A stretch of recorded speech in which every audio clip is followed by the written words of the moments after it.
Hello friends, welcome to my channel. Friends, जैसे कि आप जानते हैं कि हमारे चैनल पे जो एनसीईआरटी है उसकी सीरीज़ चल रही है। तो उसमें हिस्ट्री का जो क्लास 6 है, इसका हमने चैप्टर 1 ऑलरेडी कंप्लीट कर लिया है। तो अगर अभी तक आपने वो नहीं देखा है तो प्लीज़ जाके उसको देख लीजिए, क्योंकि आज जो है वो हम चैप्टर 2 स्टार्ट करने वाले हैं, राइट। और फर्स्ट चैप्टर में हमने क्या क्या पढ़ा था वो थोड़ा सा हम जनरली जान लेते हैं जल्दी जल्दी। तो चैप्टर 2 में हमने ये पढ़ा कि हिस्ट्री में एक्चुअल में हम क्या पढ़ते हैं। तो उसमें हम ये जानते हैं कि चीज़ें क्यों, कब, कहाँ, कैसे होती हैं, राइट। और इसके जो डिटेल्स हैं ये हमें कैसे पता चलते हैं। तो ये हम जो आर्कियोलॉजिस्ट हैं वो एक्सकैवेट करके जो डिफरेंट डिफरेंट टाइप्स की चीज़ें हैं, जैसे पॉट्स हो गया, जैसे डिफरेंट इंस्क्रिप्शंस हैं, राइट। इंस्क्रिप्शंस हैं, मैन्यूस्क्रिप्ट्स हैं, इन सब चीज़ों को इन इन सब चीज़ों से जो है चीज़ें हमें पता चलती है कि उस टाइम पे लाइफस्टाइल, लोगों की फूड हैबिट्स, लोगों का clothing habit, what type of games the childrens they use to play, ये सारी चीज़ें पता चलती हैं, राइट। तो और ये भी पता चलता है कि पहले इनिशियली वो हंटर गैदरर थे, फिर उन्होंने कौन कौन सी क्रॉप्स कहाँ कहाँ कल्टीवेट की, सिटीज़ कहाँ पे फ्लरिश हुए हैं। तो ये सारी जो डिटेल्स हैं ये हमें आर्कियोलॉजिस्ट के थ्रू मिलते हैं, राइट। तो आर्कियोलॉजिस्ट हमें ये प्रोवाइड कर पाते हैं बिकॉज़ वो इन चीज़ों को निकालते हैं, उनकी स्टडी करते हैं, एंड देन वो हमें इंफॉर्मेशन दे पाते हैं, राइट। तो ये सारी चीज़ें हमने पढ़ी। फिर हमने ये भी जाना कि Magadha kingdom was the very first kingdom जो डेवलप हुआ था south of the Ganga river, right, specially near the Bihar region. और उसके बाद फिर हमने ये भी जाना कि इंडिया और भारत जो नाम है वो कैसे पड़ा और ये कहाँ कहाँ मैंशनड है। फिर हमने ये भी जाना कि बीसी और एडी क्या होता है। AD which is referred to the dates which is after the birth of Christ, और before the birth of Christ जो डेट्स होती हैं वो बीसी होती है। तो एडी का फुल फॉर्म होता है एनो डोमिनी, एंड बीसी का होता है बिफोर क्राइस्ट, राइट। तो चलिए आज हम अपना सेकंड लेसन शुरू करते हैं, राइट। तो ये है हमारा सेकंड लेसन जिसमें हम पढ़ने वाले हैं from hunting gathering to growing food. तो हम इसमें ये जानेंगे कि कैसे लोग हंटर और गैदर थे इनिशियली, और फिर कैसे वो फूड को ग्रो करना उन्होंने स्टार्ट किया, राइट। तो जैसा कि आप जानते हैं 2 मिलियन ईयर्स अगो हमें पता था कि वो हंटर एंड गैदर थे। और ये हंटर गैदर गैदर का जो टर्म है, या हंटर और गैदर अगर हम उन्हें कहते थे तो वो क्यों कहते थे। तो अगर कोई हंटर है तो आपको भी पता है कि वो हंट करता होगा, राइट। कोई हंटिंग करेगा तो उसे हम क्या कहेंगे, हंटर कहेंगे। सिमिलरली अगर कोई फ्रूट्स गैदर करेगा तो ऑब्वियसली गैदरिंग करेगा तो उसे हम गैदरर कहेंगे, राइट। तो ये जो एक्टिविटी थी, अगर वो फ्रूट्स कलेक्ट करते थे या फूड कलेक्ट करते थे, different different types of vegetables, plants, या स्टेम या फॉरेस्ट प्रोड्यूस कलेक्ट करते थे, उन्हें गैदरर कहा जाता था। और अगर वो हंट करते थे एनिमल को, वाइल्ड एनिमल्स को, तो उन्हें हंटर कहा जाता था, राइट। अब हंट वो क्या करते थे, तो generally they used to hunt wild animals, they used to caught fish, birds, gathered fruits, roots, nuts, seeds, leaves, stalks and eggs। तो ये सारी चीज़ें वो कलेक्ट किया करते थे, राइट। अब हंटर एंड गैदरर एक प्लेस से दूसरे प्लेस पे मूव किया करते थे, उनके क्या क्या रीजंस है तो ये भी हम जानेंगे। तो जनरली आपको पता चलेगा कि जो there are various reasons why the hunters they used to move from one place to another, or the gatherers they used to move from one place to another। तो यहाँ से एक जगह से दूसरी प्लेस पे मूव करने का रीज़न जो है वो क्या था। पहला कि अगर वो एक जगह पे लंबे समय तक टिकेंगे तो ऑब्वियसली जो है वो खाना ख़त्म हो जाएगा। वाइल्ड एनिमल्स जो हैं, छोटे छोटे वाइल्ड एनिमल्स जिनको वो हंट किया करते थे, वो भी ख़त्म हो जाएंगे।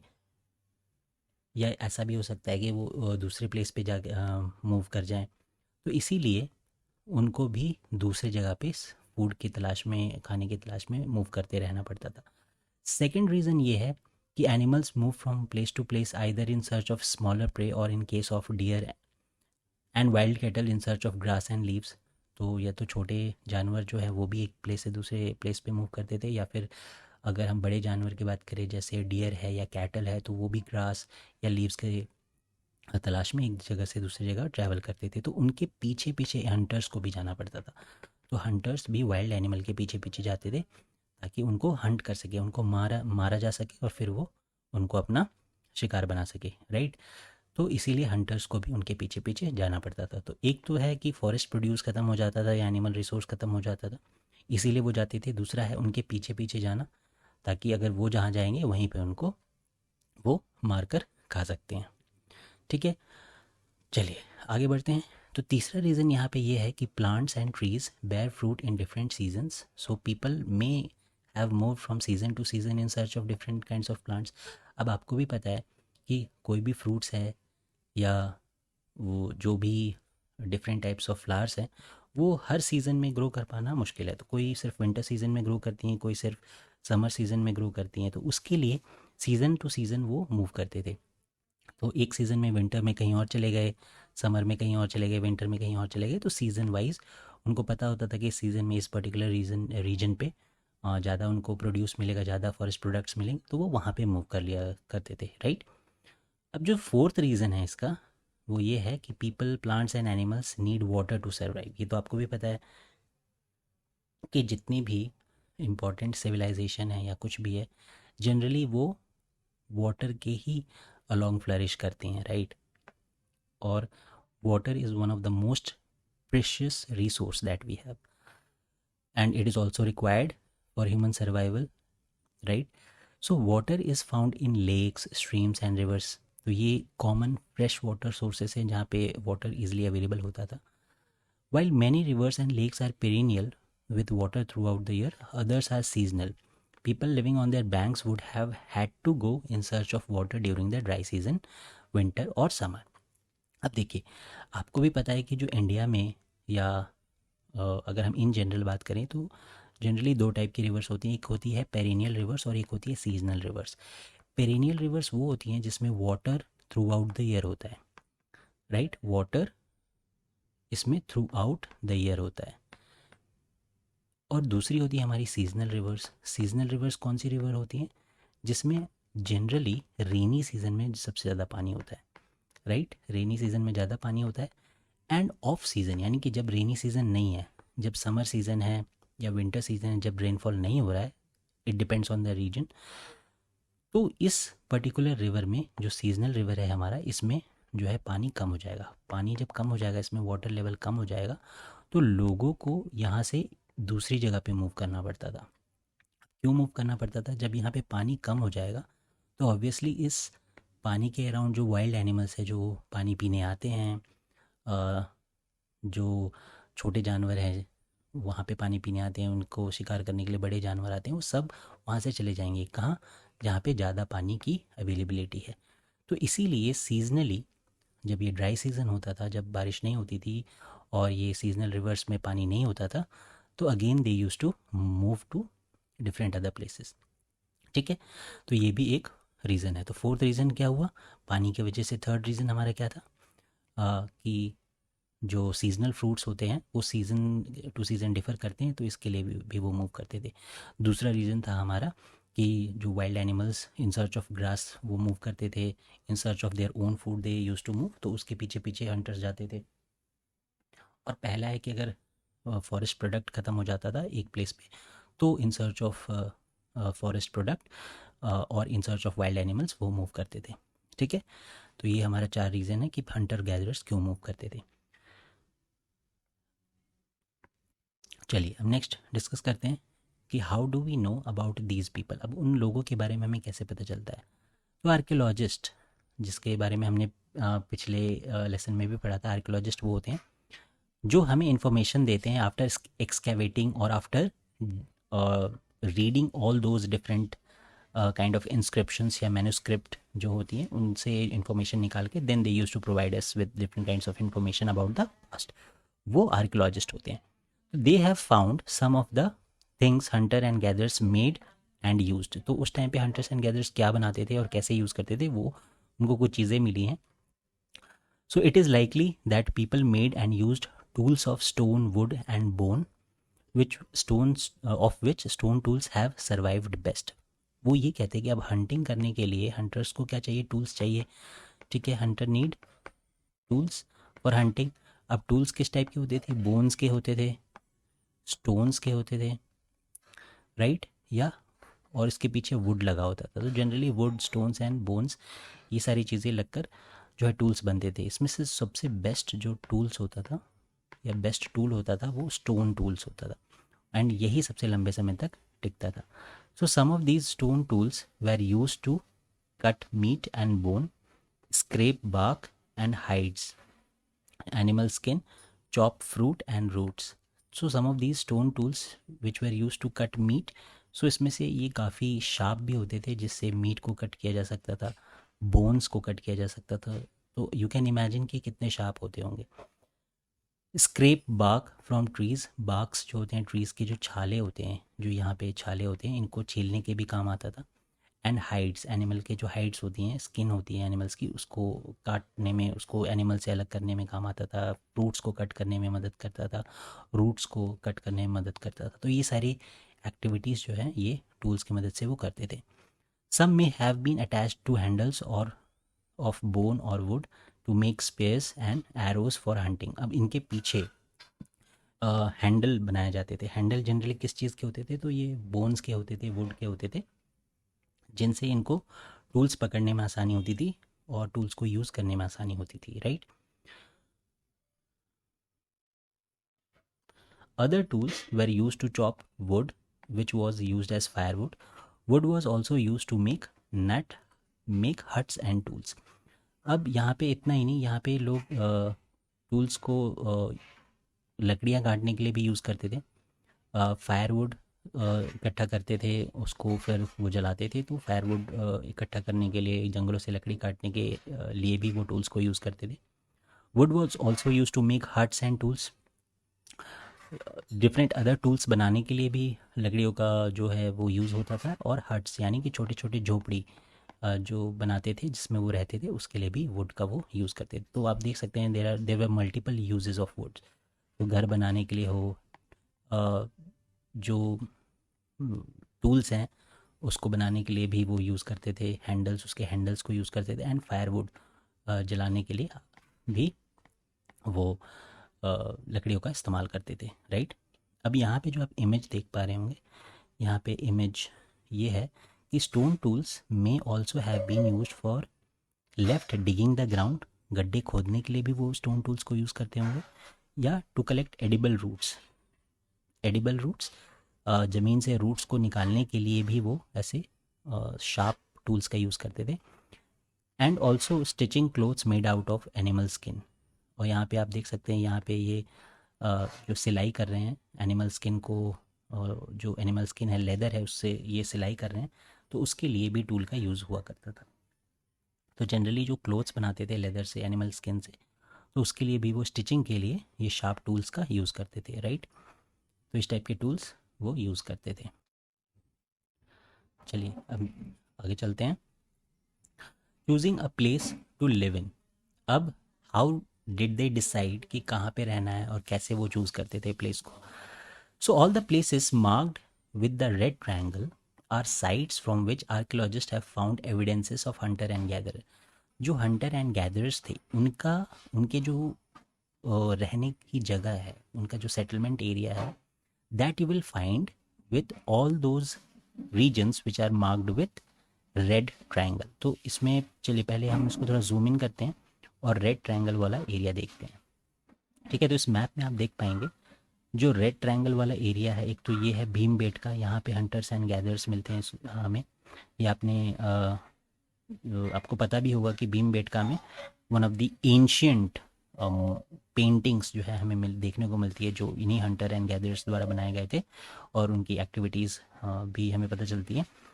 अब अपार्ट फ्रॉम भीमबेटका, हम ये भीमबेटका आपको मध्य प्रदेश वाले रीजन में मिलेगा। फिर हमारा है ये कुरनूल केव्स, और एक है हुंसगी। तो ये हुंसगी जो है ये रीजन है कर्नाटका का, और ये जो कुरनूल केव्स है ये आपको आंध्र प्रदेश वाले रीजन में मिलेगा, ठीक है। आंध्र प्रदेश वाले रीजन में आपको कुरनूल केव्स मिल जाएगा। ये हुंसगी है कर्नाटका में, और ये भीमबेटका। ये तीनों रीजन जो है ये हमें बताते हैं कि यहाँ पे हंटर्स एंड गैदर्स जो है थे, ये रहते थे। और ये पैलियोलिथिक साइट्स है। पैलियोलिथिक साइट से आपको बता दूं, इसका मतलब होता है ओल्ड स्टोन एज, ठीक है। ओल्ड स्टोन एज के टाइम पे ये हंटर्स एंड गैदरर्स यहाँ रहते थे। न्यूलिथिक साइट्स वो होती हैं जो न्यू स्टोन एज होती है, राइट। और मेगालिथिक साइट वो होती हैं जो मिडिल स्टोन एज होती हैं, ठीक है, middle stone age.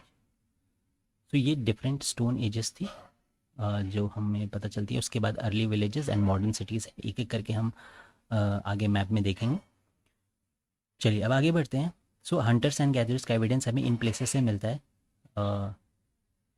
Who used to live, hunter gatherers lived in many more places, only some are shown on the map. So ये कुछ प्लेसेस हैं जो इसमें मार्क्ड है, अदर अपार्ट फ्रॉम दिस और भी कई प्लेसेस है जहाँ पे हंटर्स एंड गैदरर्स रहा करते थे। Many sites were located near source of water such as rivers and lakes. तो आप यहाँ पे ये भी चीज़ एक कॉमन है जो आप यहाँ पे आइडेंटिफाई कर सकते हैं कि ये जितने प्लेस हैं इन सब के पास, अगर मैं इसको हटा दूँ मार्क्ड रीजन को, तो आप देखेंगे हर जगह रिवर के किनारे ही रहते थे। यहाँ पे देखिए नर्मदा रिवर है, इसके किनारे, यहाँ पे भी ये रिवर है, ठीक है, यहाँ पे कृष्णा रिवर जा रही है, तो इसके भी किनारे ही ये रहते थे। कुरनूल केव्स हो या हुंसगी हो, ये तो generally they use to prefer what, they use to prefer those establishment या those settlement areas where water is easily available, ठीक है, which is the most important resource for human survival, right. So many sites were located near source of water such as rivers and lakes, जैसा कि आप map में भी देख सकते हैं, ठीक है। चलिए अब आगे चलते हैं। As stone tools were important, people tried to find places where good quality stone was easily available. अब यहाँ पे लोग ये भी देखते थे कि कहाँ पे कितना अच्छा स्टोन का क्वालिटी अवेलेबल है, जिससे वो अच्छे अच्छे टूल्स बना सके, जिससे उनका काम आसान हो सके, वो डिफरेंट डिफरेंट पर्पसेस के लिए इन टूल्स का यूज़ कर सके। तो वो अच्छे क्वालिटी के स्टोन्स भी देखते थे कहाँ पे वो अवेलेबल है। अब यहाँ पे जो ये गुफा आप देख पा रहे हैं, ये वाला, ये है भीमबेटका, राइट, जैसा कि मैंने अभी आपको पहले बताया था। तो ये भीमबेटका की गुफा है जो प्रेजेंट डे मध्य प्रदेश में लोकेटेड है। This is an old site with caves and rock shelters. People chose these natural caves because they provided shelter from the rain, heat and wind. These rock shelters are also close to the Narmada valley, अभी हमने map में देखा था। Can you think of why people chose to live here. अब यहाँ पे लोग क्यों रहते थे, तो अगर मैं आपसे पूछूँ तो ये काफ़ी सिंपल है इसका आंसर। तो पहले तो आप देखेंगे कि इसके आसपास रिवर था, राइट, रिवर था, नर्मदा रिवर, तो इससे क्या मिल जाता था लोगों को वाटर इजीली मिल जाता था। सेकंड थिंग, इस केव्स में, जब वो इन केव्स में रहते थे, इन केव्स में रहेंगे तो क्या होगा, उनको वो बारिश से बचाएगा, राइट, उनको बारिश से बचाएगा, उनको वाइल्ड एनिमल से बचाएगा, ठीक है, और उनको ये विंड से बचाएगा, जो फास्ट एंड फ्यूरियस विंड्स होती हैं, जो आंधी तूफान होते हैं, उनसे बचाएगा, उनको वाइल्ड एनिमल से बचाएगा, उनको रेन से बचाएगा, उनको सनलाइट, एक्सट्रीम जो स्कॉर्चिंग हीट होती है उससे बचाएगा, धूप से बचाएगा, बारिश, और ये पानी जो है वो रेडिली अवेलेबल है इसके पास। तो ये सारी चीज़ें, और फॉरेस्ट था जिससे वो प्रोड्यूस ले लेते थे, और वाइल्ड एनिमल्स को हंट करके अपना हंटिंग एंड गैदरिंग के थ्रू वो फ्रूट्स, आई मीन फूड जो है इकट्ठा कर लेते थे, और साथ में ये पानी मिल गया तो और क्या चाहिए, इसीलिए वो यहाँ पे रहते थे, राइट। अब many of the caves in which these early people lived have paintings. यहाँ पे आपको इंपॉर्टेंट क्या चीज़ें मिलती है, paintings on the walls. Some of the best examples are from Madhya Pradesh and southern Uttar Pradesh. These paintings show wild animals drawn with great accuracy and skill. तो यहाँ पे इनके अंदर अगर आप जाएंगे इन गुफाओं के अंदर, तो आपको वॉल पे, इसके जो वॉल्स हैं उस पे आपको जो पेंटिंग है, डिफरेंट डिफरेंट टाइप्स की पेंटिंग बनी हुई मिलती थी, राइट, जैसा कि आप ऊपर भी देख पा रहे हैं। तो ये डिफरेंट टाइप्स की पेंटिंग्स आपको यहाँ पे मिलती थी। ये पेंटिंग, अगर मैं आपसे पूछूं, आप कमेंट सेक्शन में बताइएगा ये पेंटिंग क्या डिपिक्ट कर रही है। अगर आप समझ पा रहे हैं तो आप क्या बता सकते हैं कमेंट सेक्शन में कि ये पेंटिंग हमें क्या दिखा रही है, ठीक है, तो प्लीज़ कमेंट सेक्शन में बताइएगा। तो इस टाइप की पेंटिंग्स जो है ये हमें देखने को मिलती थी, राइट। तो इससे हमें काफ़ी डिफरेंट डिफरेंट टाइप्स की एक्टिविटीज़ जो थी उनकी, वो उसके बारे में पता चलता है। अब हम बात करते हैं साइट्स की। तो साइट्स क्या होते हैं, तो sites these are the places where the remains of things, जैसे टूल्स, स्पॉट्स, बिल्डिंग्स, इनके रिमेन्स, मतलब पुराने टाइम पे जो चीज़ें थी उनका जो रिमेन्स है, चाहे वो टूटा हो या एज इट इज़ हो, वो चीज़ें जहाँ से निकलती हैं या जहाँ से हम जो आर्कियोलॉजिस्ट्स हैं उनको एक्सकेवेट करते हैं, डिग करके फाइंड आउट करते हैं, उन प्लेसेस को साइट्स बोलते हैं. So these were made use these were made used and left behind by people in that time period. मतलब ये उस टाइम के लोग यूज़ किया करते थे और उन्होंने उन्हें इन लोगों ने वहीं पे छोड़ दिया. बाद में दब गए मिट्टी से, सेडिमेंट्री डिपोजिशन के बाद ये दब गए, और बाद में जब इन्हें आर्कियोलॉजिस्ट ने निकाला तो फिर उनसे ये हमें इंफॉर्मेशन प्रोवाइड करते थे कि ये किन चीज़ों के लिए यूज़ किए जाते थे और कैसे लोग इसका यूज़ करते थे उस टाइम पे. तो these may be found on surface of the earth, buried under the earth, or sometimes even underwater. You will learn more about different sites in later chapters. हम आगे चैप्टर्स और पढ़ेंगे तो आपको और भी डिफरेंट डिफरेंट साइट्स पता चलेंगी, राइट. तो ये कई बार ज़मीन के अंदर लैंड में भी दबे होते थे, कई बार ये पानी के अंदर भी, अंडर वाटर भी हमें देखने को मिलते थे. Finding about the fire. अब फायर के बारे में हम जानते हैं कि फायर कैसे डिस्कवर हुआ. तो और ये कैसे हमें पता लगा कि उस टाइम पे लोगों ने कब फायर को यूज़ करना स्टार्ट किया. तो find the Kurnool caves on map 2. अभी हमने कुरनूल केव्स देखा इस मैप में कि ये कर्नाटका में, सॉरी आंध्र प्रदेश में लोकेटेड है. So this is the Kurnool caves, right, यहाँ पे. सो traces of ash have been found here. This suggests that people were familiar with the use of fire. यहाँ पे एशेस यानी जो राख होता है, जल जाने के बाद जो राख बचती है, तो उसका जो रिमेन्स होता है यानी जो एशेस होता है, उसकी जो रिमेन्स है वो इस पर्टिकुलर प्लेस से, कहाँ से, कुरनूल से हमें देखने को मिले हैं.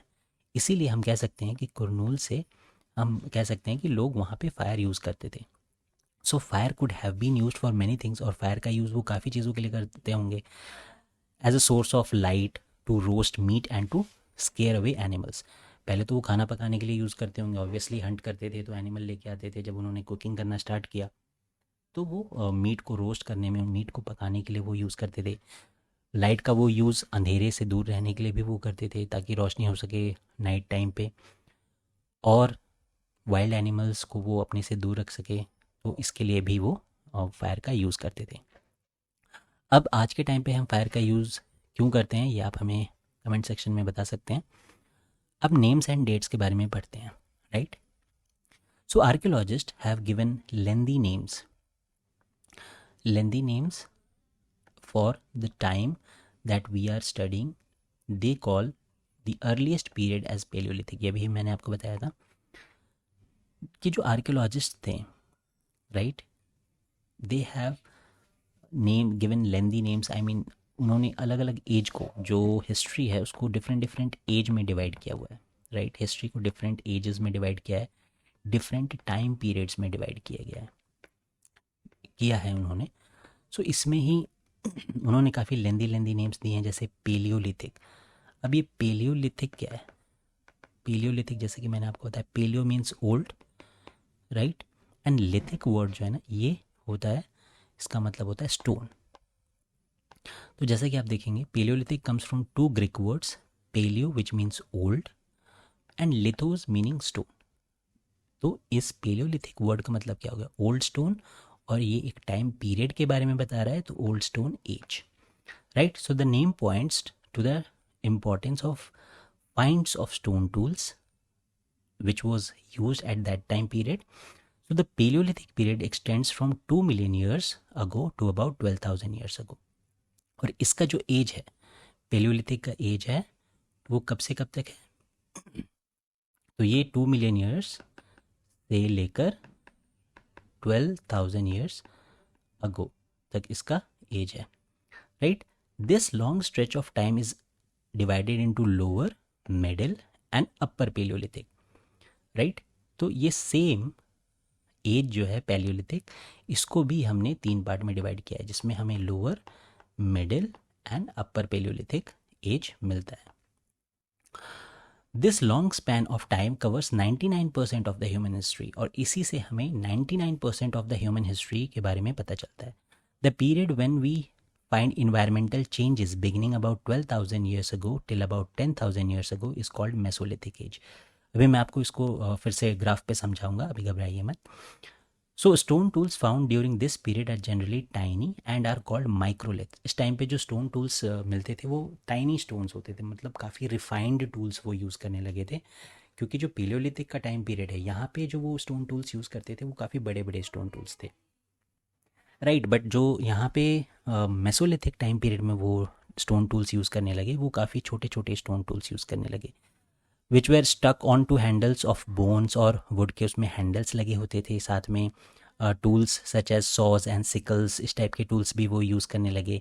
और उसी टाइम पे different other varieties of tools continued to be used, जो वो पुराने टाइम पे टूल्स वो यूज़ करते थे वो भी कॉन्टिन्यूएशन में वो यूज़ कर ही रहे थे, राइट। उसके बाद जो हमारा नेक्स्ट स्टेज आता है इसमें, ये आता है 10,000 ईयर्स के बाद वाला, यानी 10,000 ईयर्स के बाद जो पीरियड स्टार्ट हुआ, it is known as neolithic, neolithic age और neolithic time period. So what do you think of this term neolithic means? अभी आपको मैंने मैप पे जब हम डिस्कस करें तभी भी मैंने आपको बताया था। सो नियोलिथिक का मतलब क्या होता है? Neo means new and lithic means stone, so new stone age. So we have also mentioned about the names of some places. You will find the names of many more places in later chapters. तो अभी तक हमने कुछ places के name discuss किए हैं और साथ ही उन्हें मैप पे भी देखा है। और फ्रेंड्स, मैं आपसे ये भी रिक्वेस्ट करना चाहूँगा कि प्लीज़ आप भी मैप पे लोकेशंस मार्क करते रहा करें, एक मैप रेफ़र करें एटलस को, और ये जो लोकेशंस हैं उसको उस पे मार्क कर लिया करें, और हो सके तो जो ब्लैंक मैप्स होता है उस पर आप प्रैक्टिस कर सकते हैं, राइट। सो बाकी और भी लोकेशंस हम आगे अपने चैप्टर्स में देखेंगे। So very often we use present day names of the places where people lived in the past because we do not know what they called them.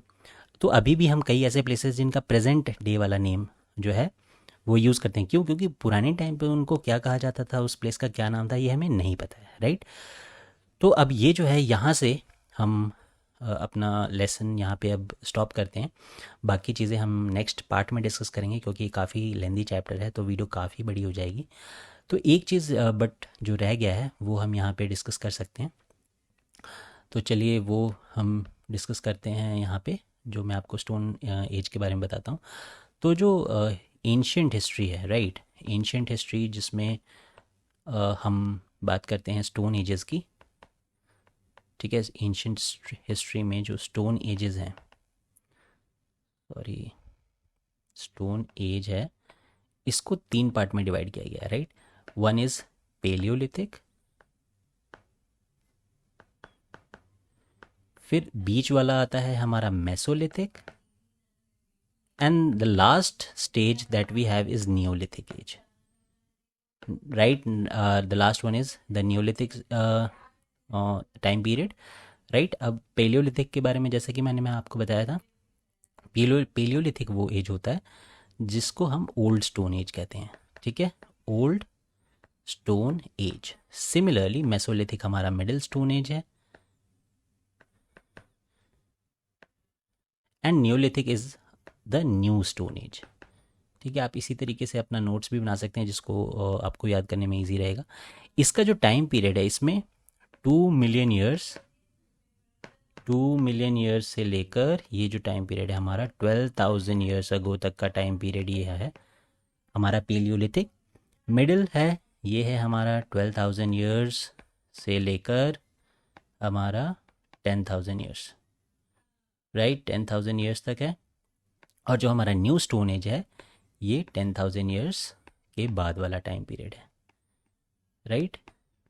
अब पेलियोलिथिक में ओल्ड स्टोन एज जो था इसमें हम इसको further divide करते हैं। Generally यहाँ पे हम ओल्ड स्टोन टूल्स बनाते थे, tools which where of larger size, और इसको 3 पार्ट में हमने डिवाइड किया गया है, as lower palaeolithic, as middle palaeolithic, and then we have upper palaeolithic age, ठीक है। इन 3 पार्ट में इसको हमने डिवाइड किया है। उसके बाद हमारा जो मेसोलिथिक आता है इसमें मिडिल स्टोन एज है, इसमें हम माइक्रोलिथ्स देखते थे। अभी माइक्रोलिथ्स क्या होता है?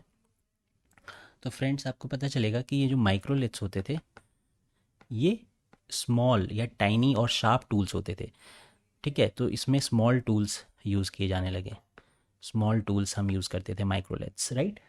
एंड न्यू जो स्टोन एज है न्यूलिथिक साइड, इसमें भी स्मॉल टूल से यूज़ किए जाने लगे, and people they also started to use more refined tools, और आई कैन से कि इस टाइम पे टूल्स और बेटर हो गए।